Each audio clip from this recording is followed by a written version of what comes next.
Well, in today's live lesson, we're going to be breaking down whether or not you need music theory to be a great ukulele player. And, so that you don't have to watch the whole video, I'll give you the answer right now. The answer is, it depends. And it depends on the individual. And we're going to break down why you might not need much music theory on your journey, or why you might need a lot of music theory on your journey, and kind of take you through all of the different reasons why it can be beneficial or even sometimes a little bit detrimental to your journey. And to start this, I'm going to tell you a little bit about my journey and how much music theory I needed, and I'm going to be relating this to other players I've met throughout the decades I've been doing this, and we're just going to have this fun conversation about music theory. And so let's start way back. Let's start with my first experiences with music. And I promise there's a point to this. So I'm the oldest of three brothers. I've got two younger brothers, right? And when I was a baby, my mom would sing to me, and I'd sing along with her. And when she went out of my range, I would just belt it out of tune. I'm a baby. I wouldn't know any better than that, right? And I'd sing along with her out of tune. But with both of my younger brothers, when they were babies at their respective ages, when my mom would go outside of their octave, or outside their range, they would jump the octave up or down with their voice to stay in pitch with my mom as she sang. That's incredible, right? Like, that is an innate ability. People talk about talent being a myth and all these things, and I've got a lot of opinions on all that, but I have right now this objective, inner working of two related people, me and then my brothers each respectively, where with no learned skills whatsoever, they could do something that I could not do. And one of the reasons I became so enthralled with music wasn't just because I fell in love with the ukulele, but it was also because I was thinking, can I learn this skill? Can I acquire this thing that they were just kind of born with? And in the case of them, they still do music and are very, very good musicians, but our journeys have gone in very different directions. And if you ask me, do you need music theory? Like, if you ask me, do I need music theory to be a great player? The answer is yes. But if you ask one of them, do you need music theory to be a great musician in their respective craft? They might not answer with the same enthusiasm I do, because their needs on their journey are different. And we're going to be talking more about this as we go through, so that by the end of today's video, hopefully you'll have an idea of what you need on your journey, because no two journeys are exactly the same. So let's go ahead and start breaking down some concepts on music theory and when you need it versus not need it. The first thing I want to talk about is when people are learning, how are they learning? What's your goal with your learning? For me, I actually was really lucky in that when I was first learning the ukulele, I only needed to learn a little bit of theory for the type of learning I was doing, because I was just looking at tabs and playing those tabs. In that case, tabs, that is a form of music theory. Anyone who says tabs aren't theory, no, it is a form of theory, because what it's doing is it's articulating what I need to do and when I need to do it. And so a lot of my early ukulele playing was based on just tabs. So I just had to learn enough theory to learn what the tabs said and then start playing it. And that was great for me because I was playing solo, right? Now, with that, my younger brothers, both of them, who can play the ukulele reasonably, well, if they heard a song being played, they wouldn't need the tabs. In fact, there were lots of times when I was growing up where I was the ukulele player, but I didn't have tabs for something, and I would actually hand one of them the ukulele and say, hey, listen to this thing, can you play it for me? And they could, because they played with that intuition that allowed them to just listen and problem solve. And if you have that intuition and you can play by ear, well, you'll find that you don't need tabs at that early part of your journey quite as much as someone like me, who didn't have that intuitive ear to be able to play off of. But either way you slice it, when you're playing solo by yourself, theory is a little bit less required, because the only one that you're accountable to is yourself. And with that in mind, if you are learning difficult songs, whether you're playing by the tabs or maybe you're watching videos and listening to people play, but you're playing all by yourself, you might find that theory is a little bit less important on your journey, because you don't need the theory to communicate it to yourself, and that's fine. But on the flip side of this coin, if you are going to be playing with other people more, well, that changes things, because now you're not just accountable to yourself, you're accountable to them. And when you're accountable to someone else musically, the most important thing you can do is be able to communicate what it is that you want to do. In the case of playing with other people, music theory can provide a really wonderful opportunity for a communal language to speak. Because if you understand theory and the person that you're playing with understands theory, well, that's sort of like if you're talking to two people are talking that speak the same language. They're able to communicate articulately to one another to be able to play the same things and make the same movements. And that's pretty neat, right? So if your goal is more to play with other people, well, you might find that music theory is going to be more needed. And so for me, it was kind of funny because when I was first learning the ukulele, I was learning a bunch of tabs and a bunch of Jake song tabs, right? So I was finding tabs on the internet and I'd learn these different pieces of these tunes. I'd learn things like bring the camera down, like Jake's Gently Weeps arrangement, right? Or maybe a song like one of his called Me and Shirley T, one of my favorites. Right? These tunes are really fun, bringing the camera back up. And what I loved about them is I found a tab and I'd just kind of follow the numbers and problem solve a little bit, right? Some players, as I mentioned before, they learn those by ear. In fact, I was just at an ukulele festival recently where I got to play with Andrew Molina, fantastic ukulele player, and we were talking about learning Jake songs. And it was funny because he learned most of them by ear, just listening to Jake. I learned most of them by tabs. More on that in a little bit here. But when I was playing solo by myself with this, the amount of theory I had to know was pretty minimal because I was just playing these tunes. If you asked me, Matt, what are the chords you're playing as you're going through Gently Weeps? It would have been like, ooh, I don't know. I don't know what the chords are. Is that a problem? Well, it depends. It wasn't a problem when I was first learning them. But as I progressed with the ukulele, I also was starting to study music theory because of what I mentioned with my brothers. I was fascinated with music, right? You know, like, can I learn that ability that they learned? And I knew that the ukulele was the instrument I wanted to do it all on. But my understanding of music theory and the ukulele weren't really related for a long time, right? But in college, when I was studying, I started playing in more group settings. And I was doing the Gently Weeps thing. I was playing with the guitarist, and he's like, "Oh, okay, you're playing that Beatles tune. What are you playing?" It's like, ooh, I don't know. And that drove me to try to figure out what it was I was playing. Not because I needed it for myself, but because now I want to play with this guitarist. That means I need to be able to tell him what I'm doing. Now, if that guitarist completely played by ear and was a pure intuitive-based ear player, then maybe they could just, listen to what I'm doing and go through. But that's now me placing the expectation onto them that they can just listen and play. And that's not really fair because not everybody can do that, right? Just like I didn't have that innate gene that my brothers did to listen, most people don't have that. The nice thing about music theory is anybody can learn music theory if they commit to it, right? It does take time. It does take energy, patience, and practice. But if you want to learn it, you can learn it. It's not rocket science. It's just music theory. But what happened is I learned theory for that song, and I learned, oh, okay, what's going on here? Oh, I'm playing a C minor chord. Okay, C minor, and the guitarist is like, great, and starts playing a C minor, and it's like, oh boy, what did it go to here? And I was in school studying music, so I started to identify, okay, if this is C minor and I add a B flat, that's a C minor 7, okay, and I did this process, and here's what's funny about it, is doing that process of trying to analyze everything I was playing was so slow, and it didn't feel nearly as productive as just learning how to play notes, right?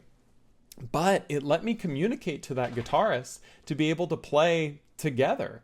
That music theory provided an element of communication that just intuitive-based playing didn't facilitate for us. And so that is a great instance of where music theory can be very beneficial to make you a great player. It's not so much that it makes your ability go above and beyond, but it's rather that your abilities can now translate to other people's abilities so that you can play together. Again, it's the whole play by yourself versus playing with others. By yourself, maybe you need a little bit less theory. Playing with others, maybe you need a little bit more, right? Especially if that player that you're playing with doesn't play intuitively, then you have to be able to communicate somehow, right? And music theory can kind of provide that. And we talked about that intuitive versus unintuitive thing. And this is one of the most frustrating parts of music in my mind, because people that learn music tend to be more musically intuitive. And the reason for that is because, well, those of us who don't have the natural intuition for music tend to give it up pretty quickly. And it's the same as any skill, right? Like, think about it for a minute. When you were in school, there were some kids that were really good at certain sports and others that weren't. And generally speaking, people who are really naturally bad at a sport didn't tend to play it as much as some of the people who did. There are obviously massive, exceptions to this. I like to think of myself as one with music, where music wasn't something I had that natural gift with, but I loved it and wanted to pursue it, right? I know that there are a lot of kids who play football or soccer or baseball who aren't necessarily the most gifted kid on the team, but they work the hardest, and that ends up giving them a spot on the team, right? But generally speaking, we as human beings tend to pursue things that we feel good about. And that usually comes with a sense of confidence that what we're doing is working. So in the world of music, for people that don't play as intuitively, it can be very, very frustrating when they're first learning, because they see others who just play so well, so intuitively. Like both of my younger brothers, as I mentioned, neither of them are ukulele players in that they would say, hey, yeah, I'm an ukulele player.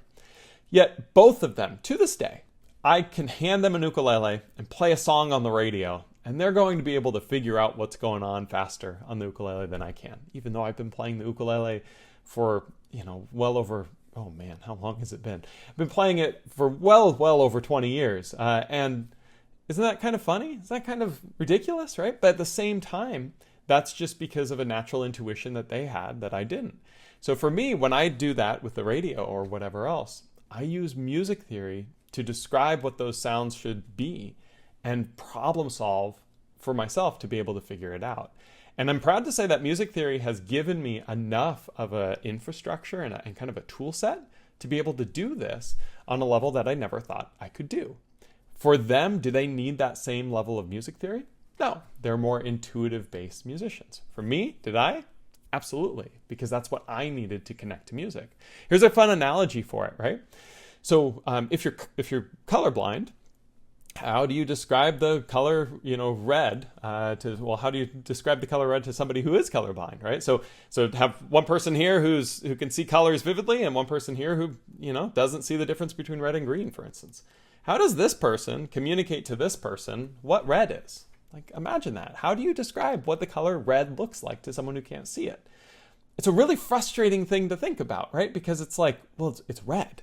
It looks like blood, or it looks like that sunset, or it's red, right? It's so difficult to explain what the color red looks like to somebody who doesn't know what it looks like, because we just take it for granted if we can see color.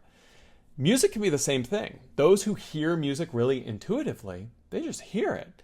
It's like, what do you mean you don't hear it, right? My younger brother, the middle brother, he has perfect pitch. So not only does he have a great ear from the standpoint of he can play intuitively, but he literally, you play a note and he knows if it's in tune or not. So for him, it's very difficult to explain to somebody like me what that E note is. It's like, it's E. That's the note. What do you mean? What is it? Just like it would be very difficult for me to explain the color red to somebody who can't see it. It's like, well, it's red. I don't know what you want me to say. It's red, right? And this creates a very high debate within the world of music of how much theory do you need, because we have some of the most gifted, amazing musicians in the world who play primarily through intuition. And because they could play it that way, they say, oh, you don't need theory. It's like, no, you didn't need theory. There's a big difference between that and somebody else who does need theory. But on the same side, if I were to sit here and say, you need theory because I did to become a great player, that would also be equally wrong. I needed the theory I needed on my journey. You're going to need the theory that you need on yours. So what you need to figure out now is, what is your journey? Where do you want to go as a player? If your goal is to play solo by yourself and just learn new music and enjoy it and play for more of an audience of one, or maybe you do a little open mic here or there, or you just play for your family or loved ones or whatever else, but you've got no desire to play with other people and everything you want to do is just solo by yourself, well, your needs for theory will probably be pretty low because there's no sense of accountability or communication that needs to drive your understanding because you can just play. And if you're a really intuitive player who wants to play solo, you might never look at tab. And I know at least one person watching this plays the ukulele pretty well, doesn't use tab at all. They just kind of hear it and they just play it and they sound it out and they go, and that's awesome. That's a fantastic journey. I wish so badly that I could experience it someday because it seems so cool to just listen and play. That's wonderful.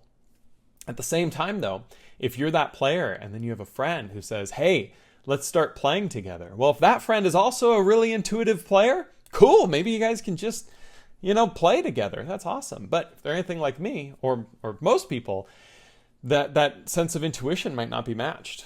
And that's where music theory comes into play. Being able to communicate what you're doing to somebody else who doesn't know what you're doing is a great way to play together.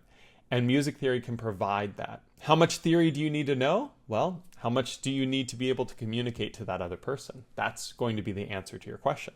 Do you need to understand every mode of every scale and understand all of the ways that you can use secondary function to harmonize things? No, not necessarily. But if you're trying to communicate to somebody, well, you need to be able to communicate whatever it is you're feeling so that they can understand and feel that thing too.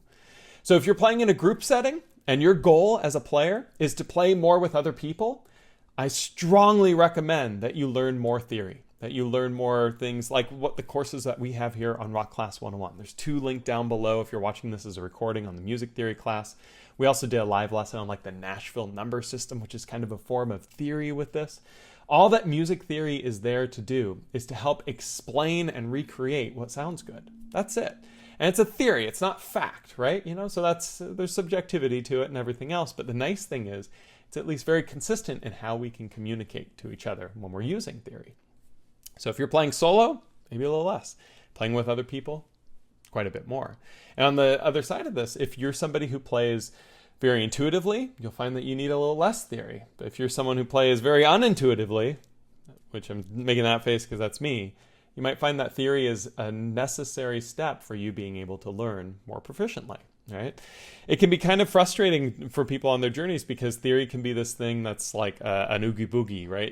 Oh, I really should learn that. And they end up spending so much time stressing that they should be learning theory that the practice becomes this source of anguish instead of enjoyment. And to that, I'll say, learn what you need. You'll know what you need when you need it. If you start playing with other people, you'll learn really quickly what theory you need to know. Going back to my college days, I joined this jazz workshop class. And this is one of my favorite memories because it was such a humbling endeavor, right? But the class had a prerequisite of you had to be an intermediate at your instrument. I was like, intermediate? Well, I can play Jake's Gently Weeps. I'm advanced ukulele player, right? Yeah, sure. And so, of course, I can play in this class. So I go the first day of the class. And I sit down, and I'm sitting next to these 2 guitarists who are both retired age. It's a community college. And they're just sitting there kind of just, playing a couple chords and stuff. And then I sit down next to them, bring the camera down, and I start warming up, and I'm doing some of that Gently Weeps, strumming, whatever it might be. And they bring the camera back up. They look at me and they're like, oh my God, you're so good at the ukulele. I never thought it could sound like that. This is so cool, blah, blah, blah. My confidence is all-time high, right? Because everything I'm doing there's no theory needed, right? Really, other than learning the tab and being able to play the numbers, right? But then the teacher comes by and puts a chart in front of all of us. It's just autumn leaves, very basic jazz standard. I'd never played it before, but how hard can it be, right? And they put the sheet music in front of me, and I'm like, where's the tab? Oh, there is no tab. Okay. And the teacher's like, all right, let's just warm up with some autumn leaves. Yep, we'll just take it. Guitarist and ukulele, do the go ahead and comp, and then you guys take the melody. Okay, count us in, 2, 3, 4, and they start playing, and I'm like, C minor 7? And I had no idea, right? And both those guitarists sitting next to me, they're just playing all the different chords they're going through, and I was totally lost, right? And the reason I was totally lost is because I didn't learn that theory before.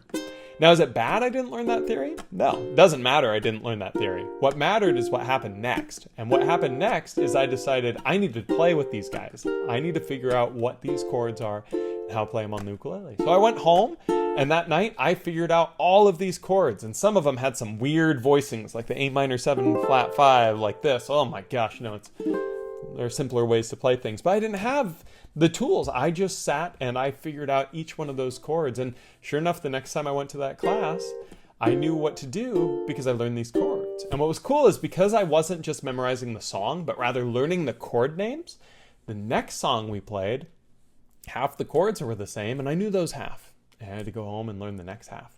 Where I'm going with this is I did not learn these concepts of music theory until I had to learn them. And that's okay if you find that happens on your journey. Sometimes we worry so much about what we think we should know that we don't spend enough time just paying attention to what we do need to know in that moment. If you feel like, oh, I should know my modes and scales because, well, if you can't answer the question, you don't need to know them right now. If you find the situation where you need to learn them, you'll learn them, and that's okay.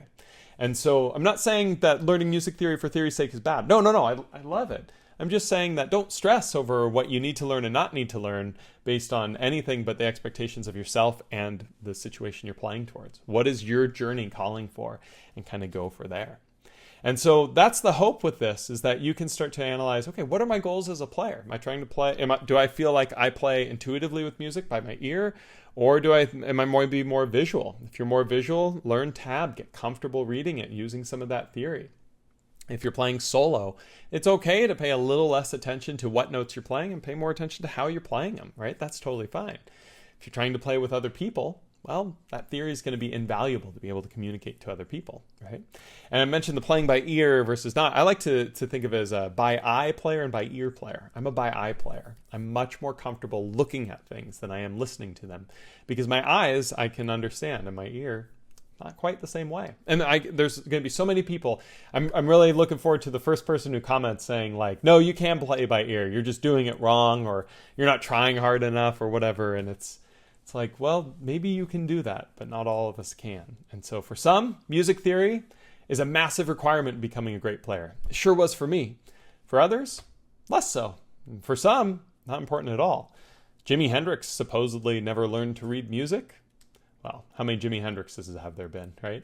So my guess is you'll have to learn to read at least a little bit of music, but whatever you need on your journey is unique to you, and don't worry about anyone else's journey. So I'm going to open up to questions right now and look and see if there's any in the chat, and commented on the forums as well. We do these live lessons every second Tuesday of the month here on Rock Class 101, and we make a forum post about it each time. And so I make sure I read through all those questions whenever they're there. And so if you're watching this as a recording, feel free to leave your questions for the next episode if you're unable to catch it live. But looks like I've got a comment here by Joe Brown. Let me go and read this here as it refreshes the thing. There we go. Ooh, some highs from different places too. But Joe asks, I know a little bit about music theory. I understand riffs come from like C scales, etc. What I have trouble with is getting a rhythm pattern going, making a riff within the scale, cage, or box. Yeah, and this is tricky, right? Because this is trying to jump ahead with theory, right? Because if it's like, oh, I need to make a riff, so I'm going to learn my scale and use a box and create the riff. Well, that's a lot of steps to get to that end result of a riff. What I would actually recommend, more so than learning all the theory and then try and make a riff, is learn a riff and then learn how to maybe play that riff in a different key. Right? So we're looking at C major here. I'm gonna show you a little C major riff that I like. That's, relatively simple. Okay, here's what we're gonna play. Take your middle finger, place it on the 2nd fret of the C string, play that, and then slide it up to the 4th fret on the C string. Okay, and then I'm gonna take this index and I'm gonna play it here on the 3rd fret of the E and the A string, little bar, and I'm gonna play the E string on the 3rd fret and then the A string, and then I'm gonna play 5 with the ring on the A string. And then we take that 5 off and play the 3 again. So it sounds like this. Little riff.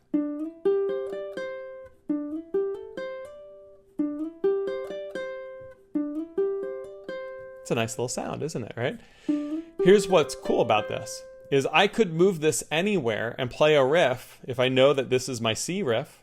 If I move it up 2 frets, for instance, well, now that's going to be my D riff, right? And if I do the same,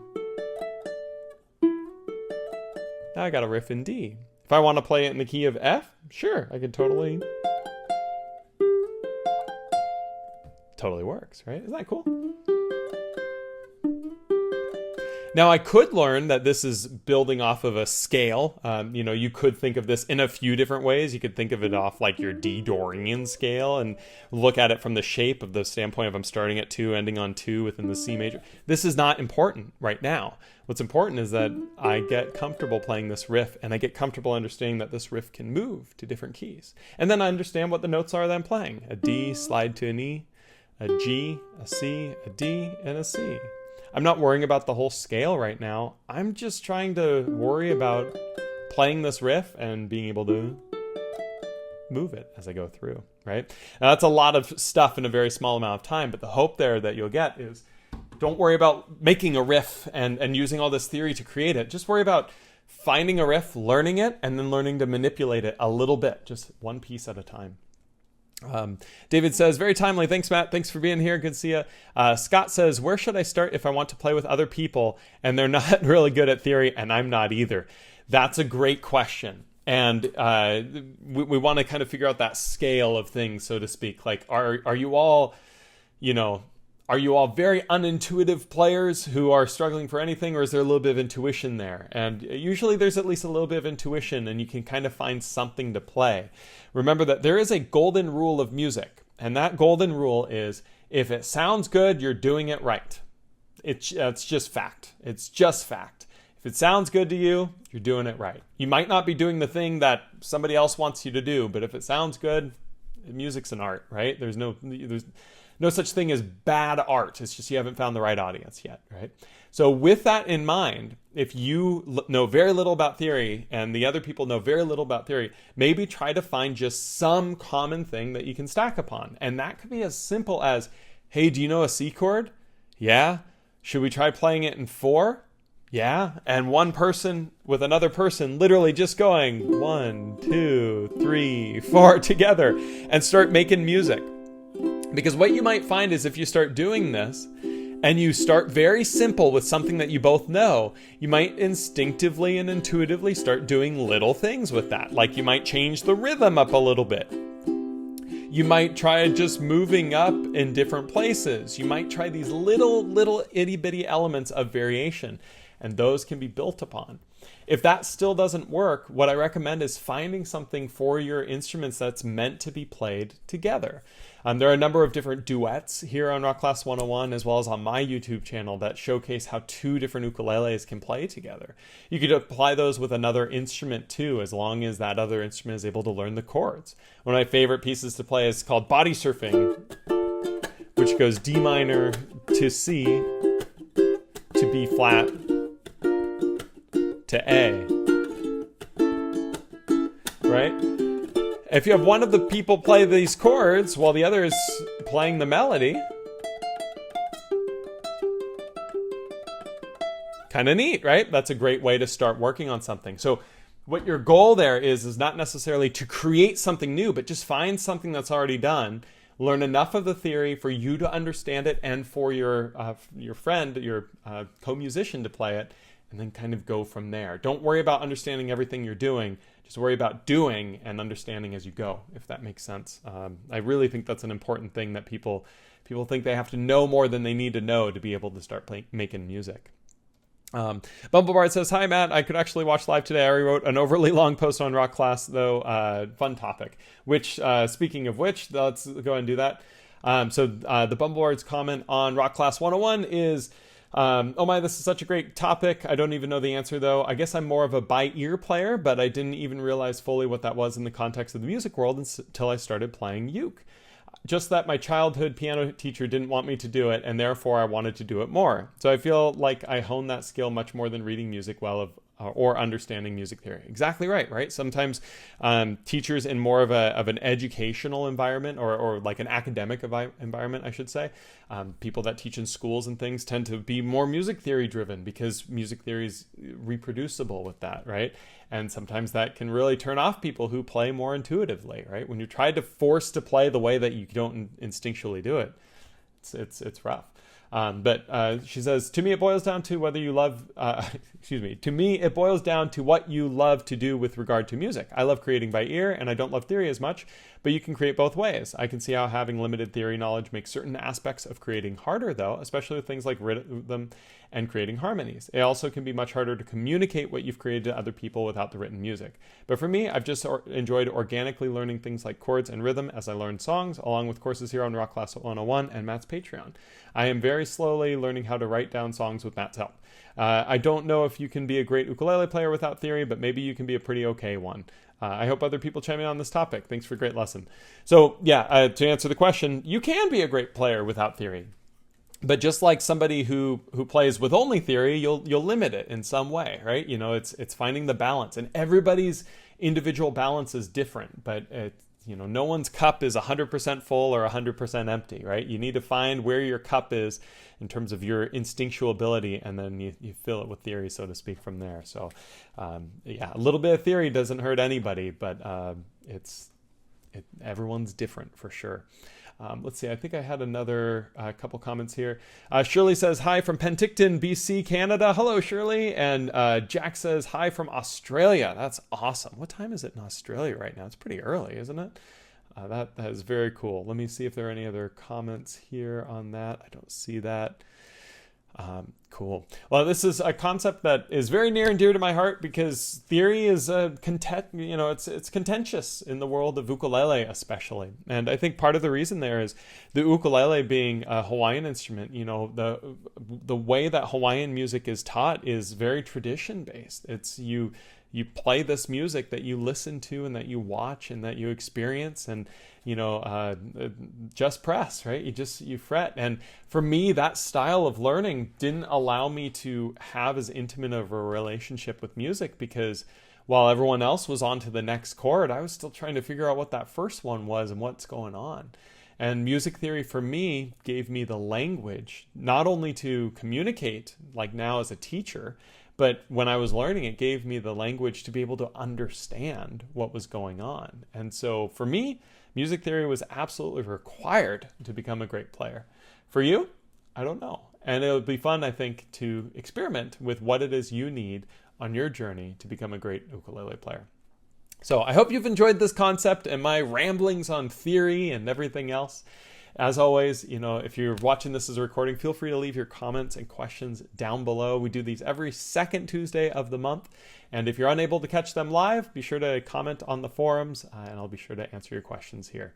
Thank you so much for attending. I'll look forward to seeing you next month, and I hope you have a wonderful rest of your week. Take it easy.